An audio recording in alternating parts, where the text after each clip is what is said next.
2009లో మీరు కడప పార్లమెంటరీ కాన్స్టిట్యున్సీకి తెలుగుదేశం అభ్యర్థిగా మీరు కొనసాగినారు. అవును. వైఎస్ జగన్మోహన్ రెడ్డి కాంగ్రెస్ తరఫున ఆయన అక్కడ మీ మీద ప్రత్యర్థిగా పోటీలో ఉన్నారు.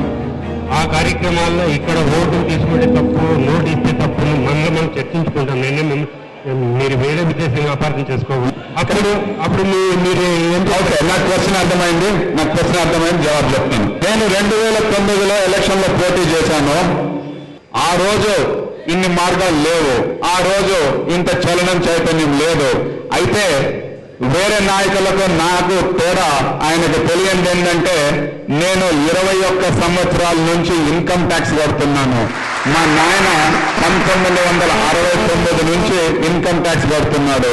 ఈ సంవత్సరం నేను నా కంపెనీ తరఫున 60 కోట్ల ఇన్కమ్ ట్యాక్స్ కట్టాను.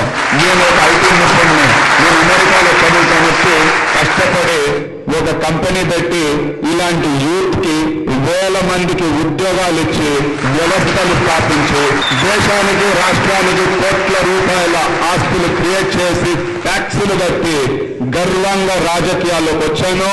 ఈ రోజు కూడా ఈ కార్యక్రమానికి కూడా, ఈ జనపాలన కార్యక్రమానికి కూడా నేను ఆ విధంగా కష్టపడి ఐటీలో ఎగుమతులు చేసి వైట్ మనీ సంపాదించి జనపాలన కోసం, ఈ యూత్ కోసం, యువతం కోసం ఇంకా ఎంతైనా ఖర్చు పెడతా. ఆ రోజుల్లో నాకు మార్గం లేదు. ఆ రోజుల్లో 2 పార్టీలు ఉన్నాయి. అందుకే నేను ఆ పార్టీలో ఉన్నాను. ఈరోజు చేసింది తప్పు, నేను ఒప్పుకుంటా. డబ్బులతో రాజకీయం చేయడం తప్పు, నేను ఒప్పుకుంటా.